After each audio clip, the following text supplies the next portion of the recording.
Graça e paz, meus irmãos. Saudação especialmente aos nossos visitantes, Amém. Pastor Felipe, irmão Norberto, irmã Dalila, que estão nos visitando da sede nesta manhã de domingo. Vamos abrir as nossas Bíblias, então, no livro de Esdras, no capítulo 9.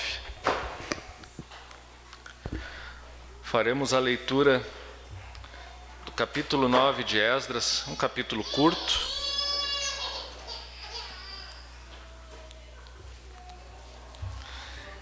Livro de Esdras, capítulo 9, e assim daremos continuidade às nossas mensagens nos livros de Esdras e Neemias. Estamos chegando, portanto, ao final do livro de Esdras.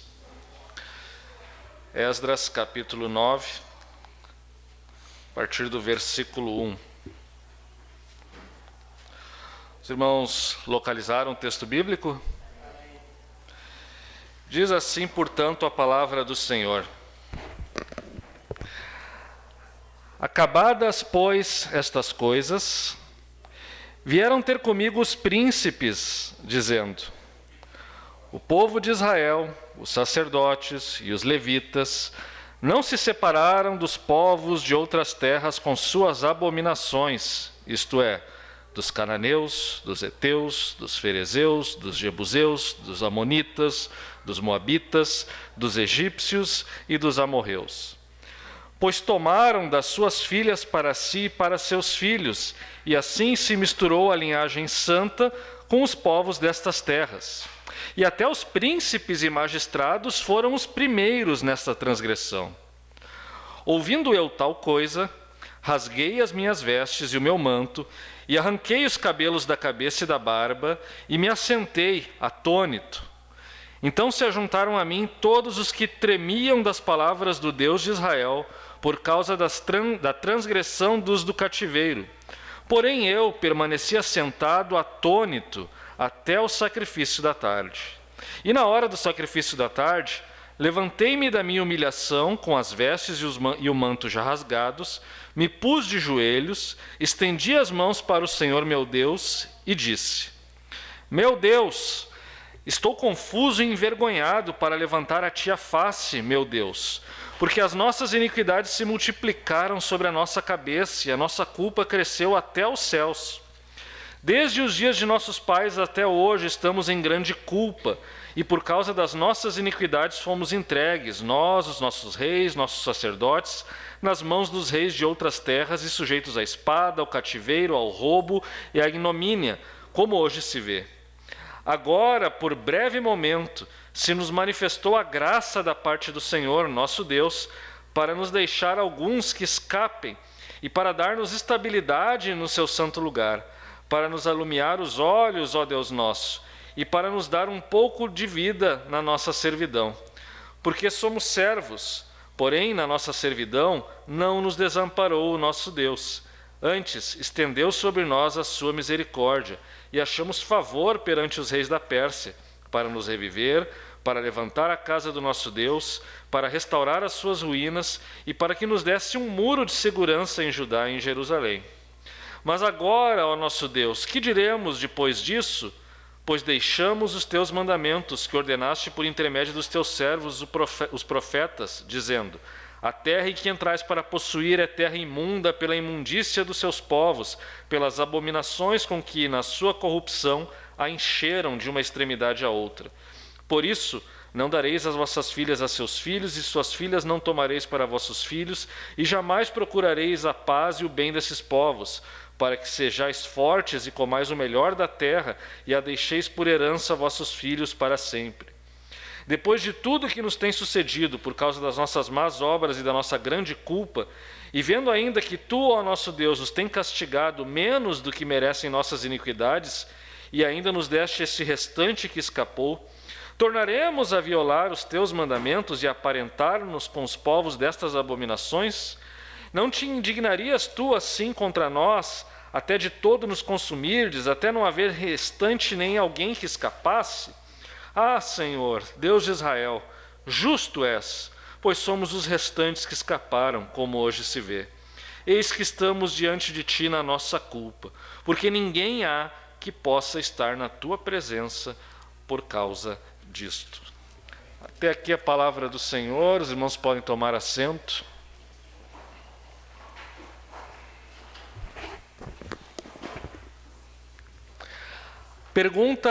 A pergunta de 1 milhão, que foi feita, vem sendo feita ao longo dos milênios e ao longo da história da igreja. Qual é a correta relação da igreja com o mundo? Jesus disse que orou para que nós não fôssemos retirados do mundo, mas que fôssemos preservados no mundo. A palavra de Deus diz que nós não devemos amar o mundo, nem o que no mundo há. Mas ela também diz que Deus amou o mundo, e o próprio Jesus nos disse que deveríamos amar os nossos inimigos. Agora, de que maneira, portanto, devemos nos relacionar com a cultura ao nosso redor, com o mundo que nos cerca? Até onde vai o nosso compromisso com nossa nação, com nossa cultura, com nossos amigos que não professam a nossa fé em Jesus Cristo? Como devemos nos relacionar com eles? Até que ponto os valores do mundo são compatíveis com os valores do reino? Até onde pode ir o nosso compromisso com a nossa cultura, seja do Brasil, seja em qualquer outro país ao redor do mundo? Esse tipo de questionamento é um questionamento importante. Todos nós devemos pensar, e vocês sabem, muitas igrejas têm muitas posições sobre esse assunto. Agora, na história que nós lemos aqui de Esdras, capítulo 9, nós temos um caso prático, um exemplo muito prático de como muitas vezes o povo de Deus, no seu relacionamento com o mundo e com a cultura ao seu redor, vai longe demais. E como isso pode comprometer a sua própria identidade, não apenas a sua identidade, a sua própria existência. O exemplo que é dado aqui no livro, no capítulo 9 de Esdras, e vocês sabem, nós temos pregado, ao longo das semanas, temos pregado os livros de Esdras, vamos pregar o livro de Neemias, e temos refletido sobre isso, sobre a reconstrução do povo de Deus, sobre a formação do povo de Deus, a educação das próximas gerações, o fortalecimento do povo diante da oposição que ele sofre no mundo. E aqui nós chegamos num dos pontos principais do livro de Esdras. Os relacionamentos que a nação de Israel estava tendo com os povos e com a cultura ao seu redor estava comprometendo a sua fé, comprometendo o seu compromisso, a sua aliança que eles tinham com Deus. E de que maneira? De uma das maneiras mais sensíveis, por meio do casamento. É uma palavra dura. E vejam, o capítulo 9 de Esdras, ele deveria ser lido conjuntamente com o capítulo 10. É a mesma história. Hoje, considerando também que é culto de ceia, o nosso tempo é um pouco mais reduzido, foquei no capítulo 9 e quero ressaltar esse aspecto do nosso relacionamento com o mundo. Na semana que vem, a nossa mensagem sobre o capítulo 10 vai focar um pouco sobre a reação ao pecado e o verdadeiro avivamento que Deus traz para o seu povo após o arrependimento do seu pecado. Então, na próxima semana veremos inclusive a solução que foi adotada. Mas aqui no capítulo 9 nós temos a constatação de um problema, a constatação de um pecado que o povo de Israel estava praticando. E qual é o pecado? Vejam, versículo 1. Passadas essas coisas, ou seja, depois de Esdras ter feito aquela longa viagem de mais de 1.200 quilômetros lá da Babilônia até Jerusalém para ensinar a lei para o povo, e ele se estabelece lá, dizem os estudiosos que se passaram mais ou menos uns 4 meses, onde ele passou, talvez tenha viajado pelo interior da província de Judá, foi conhecendo as cidades, conhecendo o povo, conhecendo a situação espiritual da nação, foi ensinando a lei, mas após esse curto período de tempo, chega aos ouvidos de Esdras uma informação sobre um pecado de Israel. Vieram ter comigo os príncipes, algumas versões vão dizer os líderes, do povo, dizendo: o povo de Israel, os sacerdotes e os levitas não se separaram dos povos das outras terras com as suas abominações. E aí ele menciona aqui vários povos, os cananeus, heteus, ferezeus, jebuseus, amonitas. Alguns desses povos nem sequer existiam mais, mas eles são mencionados aqui porque eles foram mencionados lá na lei de Moisés, escrita séculos antes. Mas qual era o pecado, então, que está sendo relatado? Que o povo, e vejam só, inclusive os líderes, sacerdotes e levitas, eram os líderes espirituais da nação. Eram como os pastores, os músicos, os presbíteros, os diáconos do povo de Israel. A liderança do povo de Israel foi uma das primeiras a cometer esse pecado. Qual pecado? Um relacionamento íntimo com os povos que adoravam falsos deuses ao redor de Israel. Segundo a lei de Moisés, não deveria haver relacionamento de casamento com esses povos. Por quê? Porque eles adoravam falsos deuses. Pouco depois, se vocês relembrarem aqui a história de Êxodo, o povo de Israel sai do Egito, lá no deserto ele recebe a lei, Moisés sobe no monte para receber a lei de Deus, e quando ele volta ele vê o povo adorando um bezerro de ouro. Deus se indigna, Moisés intercede pelo povo, o povo é salvo. Mas aí então, Deus, de uma maneira muito clara, se dirige ao povo de Israel, no livro de Êxodo, dizendo que o povo, capítulo 34, versos 11 e 16, dizendo que o povo deveria se guardar nos seus relacionamentos com as nações ao redor da terra de Israel, dizendo o seguinte: guarda o que eu te ordeno hoje, eis que eu lançarei fora da sua presença os amorreus, os cananeus, os heteus, os ferezeus, os heveus e os jebuseus. Percebam, os povos mencionados aqui em Esdras, né? Abstente de fazer aliança com os moradores da terra para onde vais, para que não te sejam por cilada. Mas derribareis os seus altares, quebrareis as suas colunas, cortareis os seus postes ídolos, porque não adorarás outro Deus, pois o nome do Senhor é zeloso. Sim, Deus zeloso é Ele. Para que não faças aliança com os moradores da terra, não suceda em que, se prostituindo eles com os deuses e lhes sacrificando, alguém te convide e coma dos seus sacrifícios e tomes mulheres das suas filhas para os teus filhos e suas filhas, prostituindo-se com os seus deuses. Façam também os teus filhos, que teus filhos se prostituam com os seus deuses. Ou seja, qual é a questão aqui? E aqui há muita incompreensão. Não é uma questão racial, né? Hoje em dia, né, os antissemitas gostam de dizer: não, os judeus são racistas, eram racistas, eles queriam casamentos apenas entre o judaísmo, eles queriam, né, não queriam permitir que os judeus se misturassem, eles eram racistas. Hoje, inclusive, é a acusação que é feita aí na ONU, que os palestinos eles fazem essa acusação, né? O movimento antissemita, de uma maneira geral, acusa os judeus de serem racistas. Mas a questão de fundo, a questão aqui não é meramente uma questão biológica, não é uma questão de raça. Tampouco é como fazem alguns historiadores marxistas que tentam desconstruir o texto bíblico e a autoridade do texto bíblico. Eles ficam imaginando teorias de conspiração aqui, imaginando que os judeus, na verdade, inventaram essa história de Esdras para justificar a posse da terra. Eles que estavam voltando da Babilônia, eles precisavam eliminar as pessoas que estavam com a posse da terra e tomarem posse eles mesmos, e assim eles criaram essa narrativa e deram uma justificativa teológica para o seu conflito, para a sua posse da terra.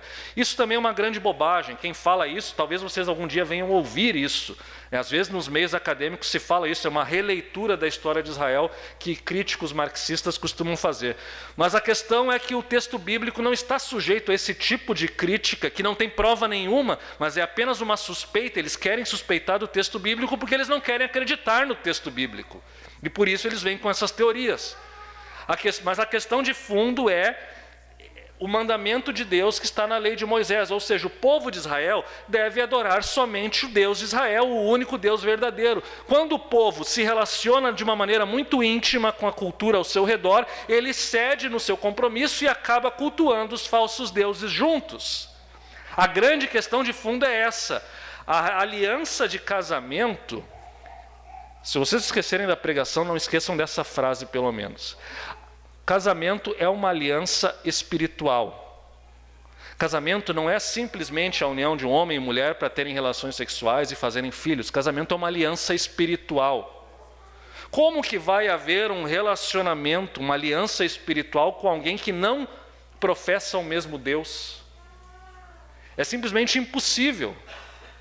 Essa aliança espiritual, a grande questão aqui é que se Israel queria preservar a sua religião, o seu culto, a sua nação, queria que as próximas gerações cultuassem o mesmo Deus, o único Deus verdadeiro, para que isso acontecesse, as famílias deveriam professar a mesma fé, os casamentos deveriam estar dentro da mesma fé.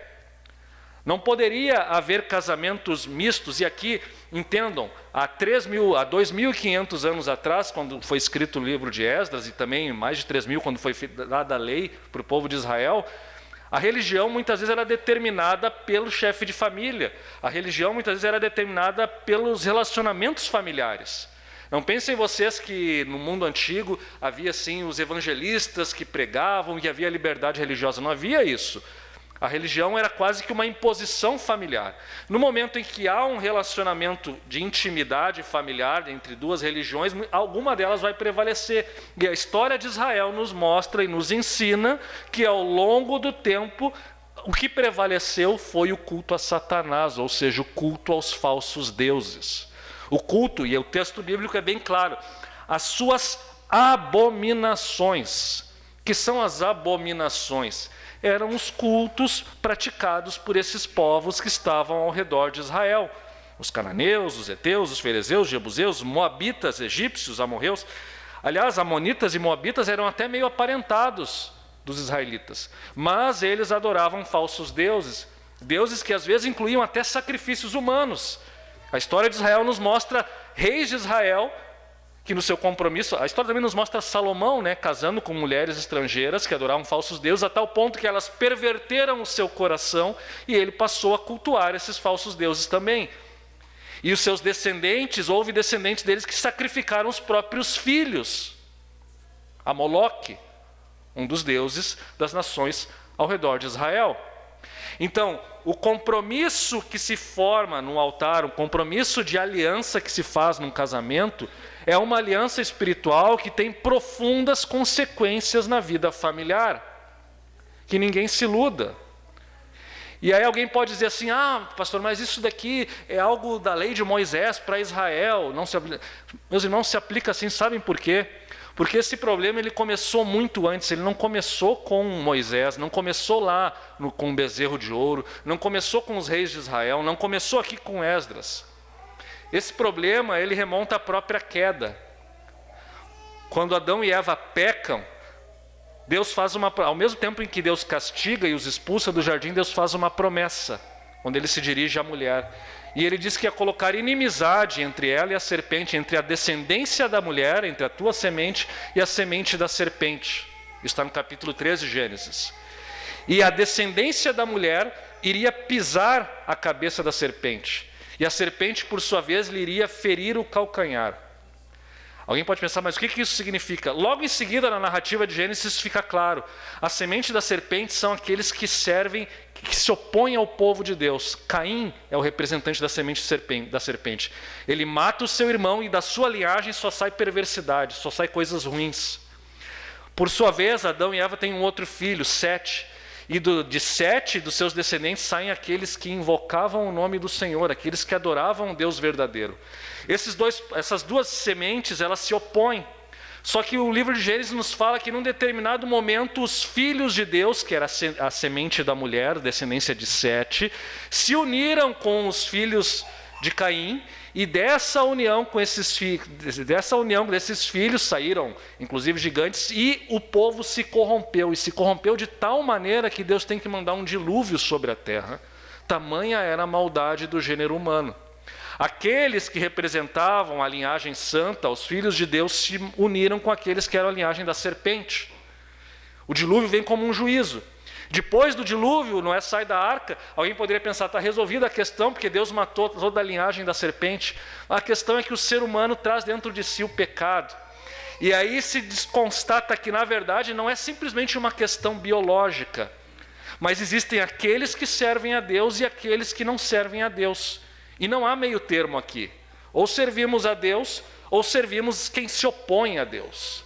Ou somos povo de Deus, ou somos inimigos do povo de Deus. Não existe neutralidade, não existe isentão, não existe meio termo, não existe centrismo. O que existe é servir a Deus ou servir a serpente. E assim Deus constitui um povo a partir de Abraão. De Abraão ele faz com que esse povo tinha um propósito de mostrar a glória de Deus para as nações. E depois desse povo viria aquele que iria trazer a salvação para toda a humanidade, não apenas para os descendentes de Abraão, que é Jesus Cristo. Por meio de Jesus Cristo, todo aquele que tem fé é povo de Deus. Já não é mais uma questão étnica, não é nasci, sou descendente biológico de Abraão, das 12 tribos de Israel. Não, agora em Cristo, todo aquele que crê, todo aquele que tem fé é povo de Deus, é semente da mulher. Mas aqueles que não estão unidos a Cristo, inclusive aqueles que são descendentes de Abraão, mas não estão unidos a Cristo pela fé, não são povo de Deus, são semente da serpente. Eles se opõem ao povo de Deus. E como o Gênesis já previa esse conflito entre a semente da mulher e a semente da serpente, ele vai se reproduzir por toda a história até a vinda definitiva de Jesus Cristo para instaurar o seu reino. Enquanto isso não acontece, o povo de Deus luta para manter a sua identidade num mundo caído. O povo de Deus luta para manter a sua fidelidade diante dos constantes e incessantes ataques da serpente, da descendência da serpente, dos inimigos do povo de Deus. No final das contas, nós vivemos o nosso dia a dia, temos nossa vida, nosso trabalho, nossas amizades, e muitas vezes nos esquecemos, né? Alguém pode até ouvir isso aqui e dizer, mas que coisa mais radical que o pastor está falando. Mas esse radicalismo é o que a Escritura apresenta. Não existe meio termo. Ou somos povo de Deus, ou somos inimigos do povo de Deus. E o pecado de Israel consiste no fato de que eles estavam fazendo alianças com os inimigos do povo de Deus. E não simplesmente fazendo alianças de ter um bom relacionamento. Nós temos um relacionamento comercial com eles, temos um relacionamento de convivência pacífica, fazemos algumas coisas juntos, talvez até alguns negócios, né? Não era isso, era muito além disso, era a aliança mais íntima que pode haver, que é a aliança de casamento. A aliança espiritual. Como que vamos ter uma aliança espiritual com alguém que adora falsos deuses? E percebam, adorar falsos deuses segundo Paulo vai dizer no Novo Testamento, é adorar demônios. Mas que discurso extremista, que discurso intolerante, né? Hoje a gente vê, né, no cenário que nós vivemos, as coisas, né, com a politização, os ânimos estão bastante acirrados, né? E qualquer manifestação religiosa mais firme é muitas vezes taxada pelo mundo de intolerância, né? E eu relembro aqui um episódio recente que tivemos aqui, que deu bastante polêmica na mídia, né? A primeira-dama falando numa igreja batista, a igreja batista de Lagoinha, em Belo Horizonte, ela falou que antigamente o Palácio do Planalto estava consagrado a demônios, mas agora ele está consagrado a Jesus Cristo. E aí a mídia, né, inclusive alguns movimentos religiosos saíram, não, porque isso é um absurdo, como é que a esposa do presidente vai falar uma coisa dessas, isso promove a intolerância, promove a exclusão, né, das outras religiões, e etc, etc, etc. Eu não vou entrar no mérito aqui se o momento para falar era ou não era esse, não é essa a questão, e devemos lembrar que ela estava numa igreja falando para evangélicos. E se pararmos para pensar, o discurso da primeira-dama era um discurso que representa o que a teologia evangélica sempre ensinou. Ou nós adoramos a Deus ou adoramos demônios. E todos nós sabemos, eu não posso falar isso, realmente não sei se todos os presidentes adoravam outros deuses, mas nós sabemos que já moraram no Palácio do Planalto presidentes que de fato praticavam magia negra. Isso já aconteceu, sabemos disso, está documentado, inclusive familiares de ex-presidentes falavam isso. Então, a sua afirmação ela está expressando uma visão de mundo que reflete a compreensão. Vejam, se agora ela afirma que Jesus é o rei, eu não posso fazer esse tipo de afirmação, não posso, porque a história da igreja cristã nos ensina que nós não devemos identificar a política com o reino de Deus. Há uma distinção.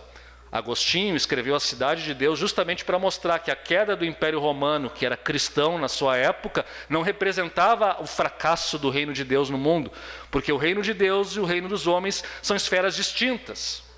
Ok? Mas, de qualquer forma, lá estavam pessoas que professam a fé cristã. Isso faz alguma diferença?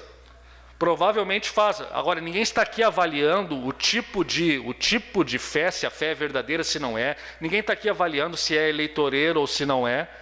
Mas a questão é, novamente, nós temos que pensar no mundo em que nós vivemos. Nós temos que conseguir enxergar a realidade para além daquilo que os nossos olhos veem no dia a dia, para além do que as teorias sociais nos dizem no dia a dia. Sim, as teorias sociais, a ciência, elas nos mostram verdades da realidade, sim, sim. Mas não podemos esquecer da verdade última. A verdade última é que no nosso relacionamento com o mundo, ou nós servimos a Deus, ou servimos a Cristo, ou nos opomos a Ele. E não existe meio termo.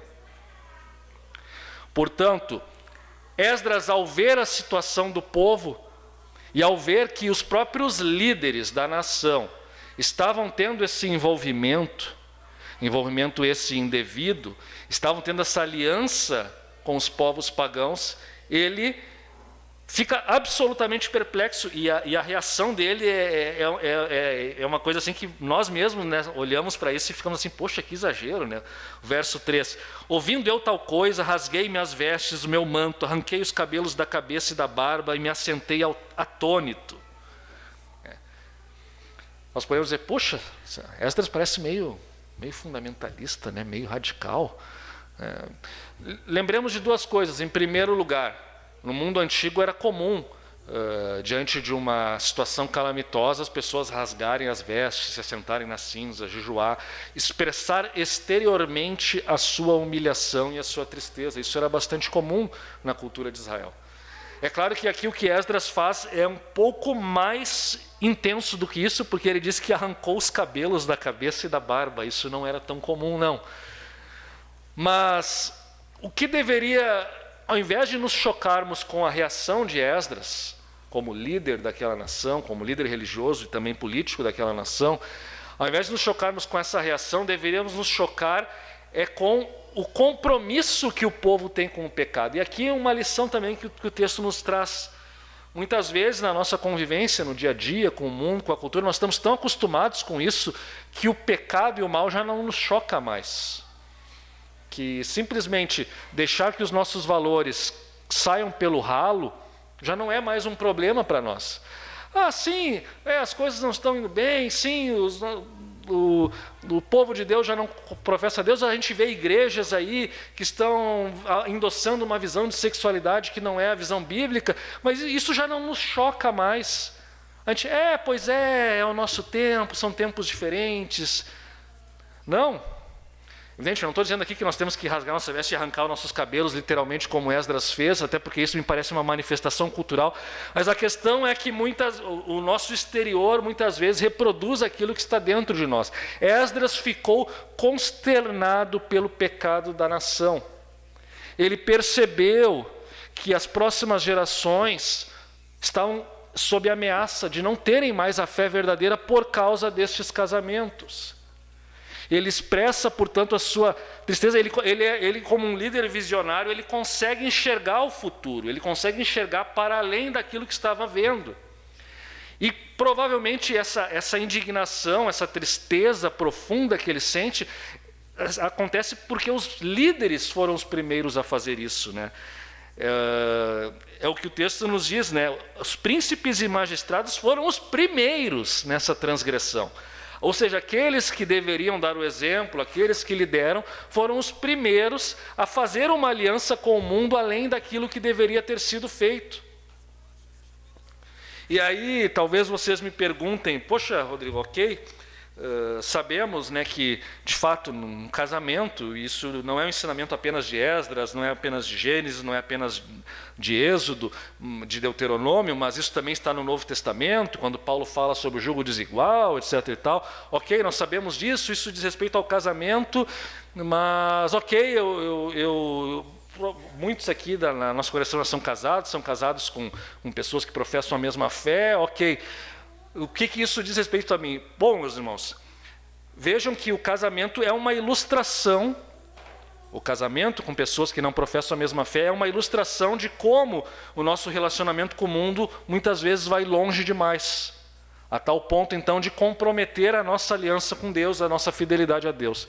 Mas não é apenas o casamento, por meio de casamentos com pessoas incrédulas, que nós podemos comprometer a nossa fé ou a fé das próximas gerações. Não é apenas desta maneira. De uma maneira geral, no nosso trabalho, nas nossas amizades, naquilo que fazemos, no nosso entretenimento, no nosso lazer, muitas vezes nós estamos ali avançando e podemos cruzar certas linhas que nos colocam num certo compromisso com o mundo e com a cultura, além daquele que deveríamos ter. Essa semana eu conversava, nosso irmão Eduardo, fizemos uma visita, e conversava com ele a respeito de como muitas vezes os profissionais cristãos sofrem pressão no seu ambiente de trabalho. Porque muitas empresas, principalmente as grandes empresas, ou também algumas startups, as empresas que estão crescendo no momento, elas colocam lá como condição para a contratação de pessoas ou para a contratação de prestação de serviços que a pessoa deve concordar com a política da empresa. E aí vocês vão ver lá qual é a política da empresa e às vezes lá tem cláusulas relacionadas à diversidade. E aí quando nós vamos ver o que é diversidade, que a princípio poderia ser algo bom, na verdade não se trata simplesmente de abrir espaços de convivência e de bom relacionamento para pessoas de todas as raças, mas vai muito além disso, envolve a questão da sexualidade. E envolve uma ética sexual que se opõe. Não é que se opõe um pouco, se opõe radicalmente ao que a Escritura diz. E aí começamos a ter os nossos dilemas. Poxa, como que eu reajo diante disso? Eu vou estar promovendo esses valores da empresa? Não estou promovendo? Eu posso me manter isento em relação a isso? Eu consigo? Quer dizer, nós não temos respostas prontas para isso, mas percebam vocês como é delicada. A questão do nosso relacionamento com a cultura é bastante delicada, ela exige sabedoria, ela exige discernimento. E a questão é que cada vez mais, assim como no tempo de Esdras, havia uma cultura, uma nação que se opunha ao povo de Deus, e o povo de Deus precisava responder a isso, e ao mesmo tempo em que eles podiam ter a boa vontade da liderança política, eles sabiam que, por outro lado, a cultura, e às vezes a cultura da própria liderança política se opunha a cultura do único Deus de Israel. Ao mesmo tempo que acontecia tudo isso, então eles eram pressionados de todas as maneiras e muitas vezes o povo cedia e as alianças por meio de casamentos são uma das formas mais claras de ceder à cultura, de acomodação à cultura. Talvez uma das piores, porque as consequências vão passar pelas próximas gerações. Mas há outras questões, evidentemente, e questões essas que nós enfrentamos hoje. Como vamos nos posicionar? No nosso trabalho, com os nossos amigos, com os nossos relacionamentos. Será que nós queremos ser taxados? A nossa preocupação maior é sermos taxados de intolerantes, de pessoas que não respeitam os outros.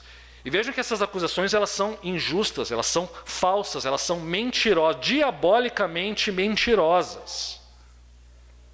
A Escritura ela nos ensina a amar o nosso próximo, ela nos ensina inclusive a amar os nossos inimigos, mas vejam bem, amar nossos inimigos não significa adotar a sua cultura, não significa se casar com eles também, assim como não significa adotar a sua cultura. Amar os nossos inimigos é desejar o bem, mas nós temos que ter a nossa posição em relação aos nossos valores.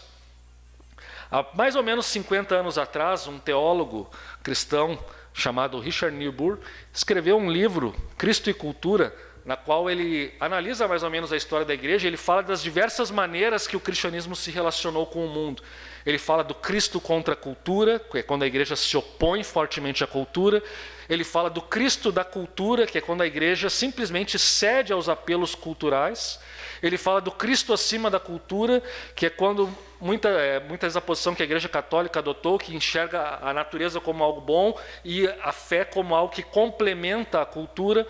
O Cristo em paradoxo com a cultura que algumas igrejas adotam, ou seja, existe o mundo, existe a igreja, e nós estamos ali, ora num paradoxo, nós não conseguimos solucionar esses conflitos, e por fim o Cristo que transforma a cultura, ou seja, a igreja procura produzir alguma influência na sociedade, transformar a sociedade.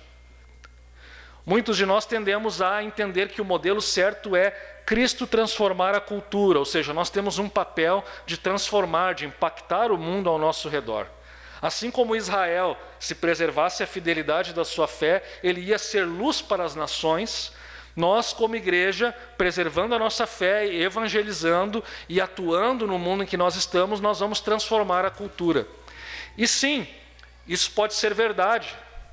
De fato, eu tendo a acreditar que essa explicação parece ser a mais bíblica. Mas temos que entender, meus irmãos, que tudo depende do tempo que nós vivemos. Em determinadas épocas, quando a cultura se opõe tão fortemente ao reino de Deus, nós temos que ser contra a cultura, temos que nos opor. Em determinadas épocas, quando nós temos algum tipo de influência na sociedade, nós podemos aproveitar isso para tentar transformar a cultura. É o que aconteceu, por exemplo, na Inglaterra, nos séculos anteriores, quando a escravidão foi abolida. Isso foi esforço de irmãos evangélicos pela abolição da escravidão. Da mesma forma, há lugares em que às vezes a igreja simplesmente percebe que a cultura se opõe, mas ela às vezes parece que ela não consegue oferecer uma resposta a isso, e ela convive com esse dilema. Agora, uma coisa é certa: um modelo é absolutamente errado, e era o que estava acontecendo com Israel aqui, e é o que acontece com algumas igrejas hoje, infelizmente, que nos faz lamentar. O Cristo da cultura, identificar a cultura com o que Deus está fazendo no mundo. E simplesmente dizer assim, não, realmente, e saibam, um exemplo mais triste da história em que isso aconteceu foi na Alemanha nazista. O povo, e um pouco antes da Alemanha nazista, na Alemanha do século XIX, com base na filosofia, o povo entendia que a cultura alemã era a automanifestação de Deus no mundo, a suprema manifestação de Deus no mundo. Ou seja, a cultura alemã é identificada com o reino de Deus. O resultado disso, algumas décadas depois, foi o nazismo. Igrejas apoiando o regime, achando que aquilo ali era a promoção da raça ariana, de alguma maneira ou de outra, era um ideal divino ou coisa parecida. Então, há um risco quando a igreja se identifica com a cultura, ela abre mão da verdade, ela perde os seus valores, e esse é um modelo que nunca podemos seguir. Mas há momentos em que a igreja vai ter que simplesmente se opor. Qual é o nosso momento hoje? É difícil dizer. Realmente, eu tenho pensado nisso, às vezes eu dou aula sobre isso nos seminários de teologia pública, tenho pensado. Será que nós estamos numa posição de conseguir transformar, ou será que nós estamos numa posição de simplesmente se opor? Será que o nosso papel aqui é mais fortalecermos a nós mesmos como igreja, como povo, fortalecer nossos filhos na fé, evitar que as escolas destruam tudo aquilo que nós ensinamos em casa? Eu tendo a pensar que o nosso momento já, infelizmente, não é um momento em que nós temos força para transformar a cultura. Mas antes de querer transformar a cultura, nós temos que garantir que estamos fazendo o nosso papel em casa. E quando eu penso em casa, eu penso na igreja e nas nossas famílias. Precisamos garantir que nossos filhos conheçam Jesus Cristo e sejam educados nos valores da fé cristã. E não venham a ceder porque o professor dele vai lá e fala o contrário. Eles têm que ser bem ensinados, e isso passa pela responsabilidade de nós, pais, com a ajuda da igreja. Seja no culto infantil, aqui no culto, enfim, com os irmãos, às vezes transmitindo também valores para as nossas crianças. Mas a tarefa principal, ela começa com os pais. E lembrem-se, meus irmãos, nossa igreja, acredito que foi o pastor Felipe que comentou, que às vezes a igreja, a Assembleia de Deus, ela precisa estar batizando muito, porque muitas pessoas se desviam. Para manter o ritmo, o tamanho que a Assembleia de Deus tem, ela precisa fazer muitos batismos por ano. O que isso nos ensina sobre nós como igreja hoje? Que talvez nós estejamos sendo eficientes em trazer pessoas, adultos, para a fé, evangelizar, E muitas pessoas se batizam porque são nossos filhos, eles crescem na igreja, mas a nossa evangelização dos nossos filhos talvez esteja falhando, porque aí eles chegam na adolescência ou na juventude, em contato com a escola ou com a universidade, e saem da igreja. Isso explica a grande evasão. Muitas vezes são os jovens, os filhos de crentes saindo da igreja. Enquanto chegam pessoas adultas, os filhos saem. E saem por quê? Porque nós não estamos conseguindo fortalecer nossas trincheiras, não estamos conseguindo fortalecer a nossa igreja, não estamos conseguindo comunicar a fé para as próximas gerações. Então, uma das maneiras da igreja crescer, uma das primeiras formas que a igreja cresce é pelos filhos. Criamos filhos nos caminhos do Senhor. Educamos os nossos filhos nos caminhos do Senhor, batizamos os nossos filhos porque eles de fato professam a fé cristã e creem em Jesus Cristo como seu único e suficiente Salvador. E não estão dispostos a abrir mão disso porque vem alguma ideologia política ou que ele viu algum personagem na mídia falando o contrário. Não, eles não vão atrás disso porque eles têm firmemente estabelecidas as suas convicções e os seus valores. Esse, portanto, meus irmãos, é um papel nosso. Me estendi muito aqui, preciso encerrar porque o nosso horário está avançado. Agora, Esdras fica perplexo e ele faz uma oração. Não vou focar aqui hoje na oração intercessória, porque ela está mais relacionada com o capítulo 10 que falaremos na próxima semana. Mas eu quero ressaltar aqui alguns aspectos de que Esdras faz em reação ao mundanismo que entrou dentro do povo de Israel, dentro do povo de Deus. Ao perceber isso, ele se entristece e ele, depois de ficar ali atônito, algumas pessoas que temiam a Deus e que, portanto, compartilhavam dessa convicção de que havia um pecado na nação, se reúnem e Esdras, então, levanta a voz a Deus numa oração. E ele faz uma extensa oração, uma oração intercessória na qual ele proclama, ele demonstra a fé que ele tem e ele vai falando, então, reconhecendo a culpa. Mas percebam, Esdras ele fala, vejam, verso 6, eu disse, meu Deus, estou confuso e envergonhado. Ele começa falando em primeira pessoa. E veja, não era a responsabilidade dele, ele tinha chegado há 4 meses que ele estava ali, né? Isso era uma coisa mais antiga, mais arraigada em Israel. Ele não foi responsável e ele mesmo não cometeu este erro, mas ele, como um líder que se identifica com o povo, ele está confuso, está envergonhado, está entristecido. E aí ele bota, desde o dia de nossos pais até hoje estamos, terceira pessoa, estamos em grande culpa por causa das nossas iniquidades. Esdras casou com as mulheres ao redor que adoravam falsos deuses? Não.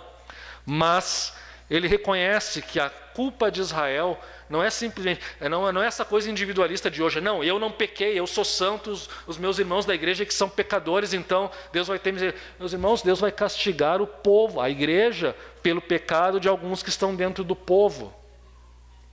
A responsabilidade, a Escritura nos mostra muitas vezes a responsabilidade, ela é individual, ninguém é salvo porque o seu pai professou a fé ou porque o seu irmão professou a fé. É necessário uma profissão individual de fé, mas também há uma dimensão coletiva. Deus julga o seu povo. A igreja, portanto, quando ela cede, se alguns irmãos nossos estão cedendo ao pecado, por que há uma preocupação na igreja muitas vezes com a disciplina? Não é que alguém tem um senso de maldade, de querer fazer mal para alguém. A disciplina na igreja, ela existe justamente para alertar o pecador e tentar trazê-lo de volta. E o reconhecimento de que talvez, se muitas pessoas estão no pecado, é porque talvez nós, como povo, ou como igreja, como coletivo, estamos falhando. E temos que confessar junto esse pecado. Deus julgará o seu povo, não apenas as pessoas. Nós estamos sujeitos a esse julgamento e Esdras reconhece isso. Assim como Daniel também ora e fala do pecado como algo que ele participa, apesar de ele não ter participado do pecado, aqui Esdras também, ele reconhece, eu não sou melhor do que o povo pecou e nós estamos aqui, estamos no mesmo barco de certa maneira. O que acontecer com o povo vai acontecer comigo também. E ele, portanto, reconhece, mas apesar de todo esse clamor, há um momento de esperança, né?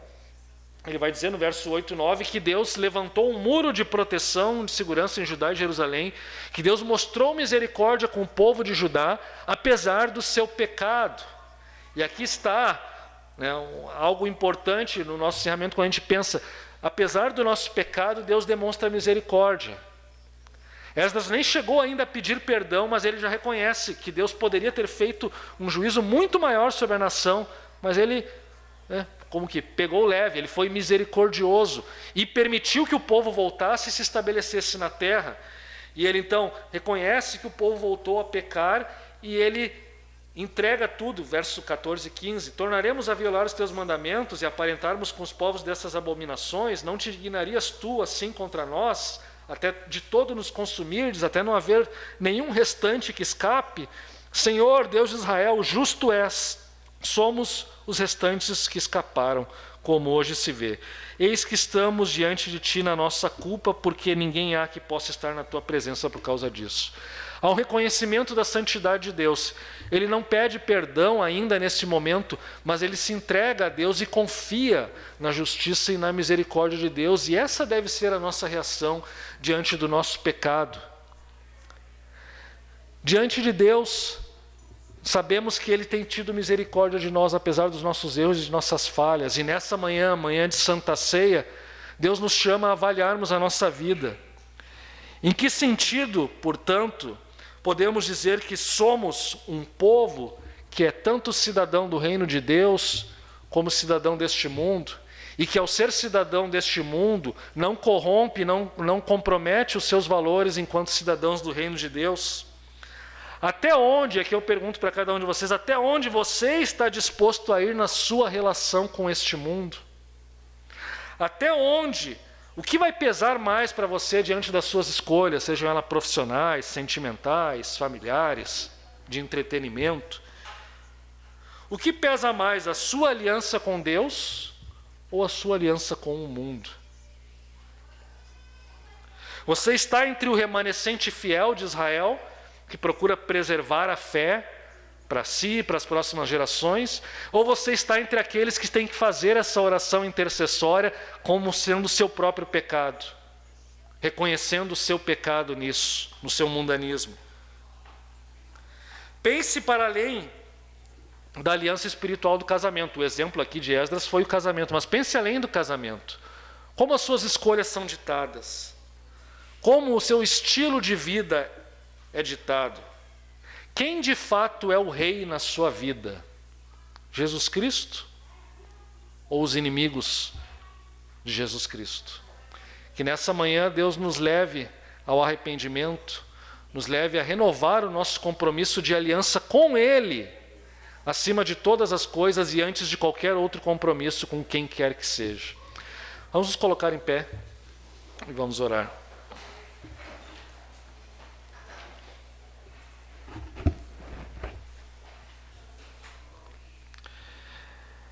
Deus eterno, nesta manhã louvamos o Teu nome, porque Tu manifestas sobre nós a Tua misericórdia. Misericórdia é essa que vemos de maneira visível na ceia que logo mais estaremos participando.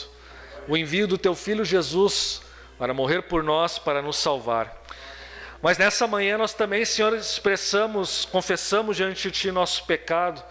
Sabemos, Senhor, que muitas vezes, muitos de nossos irmãos, acabam se afastando dos seus caminhos ou acabam no seu compromisso com o mundo, com a cultura ao seu redor, vão longe demais nisso e acabam comprometendo seus valores, acabam comprometendo a sua fé, acabam perdendo o amor pela Tua casa, pela Tua santidade, pelo Teu reino, pelo Teu evangelho.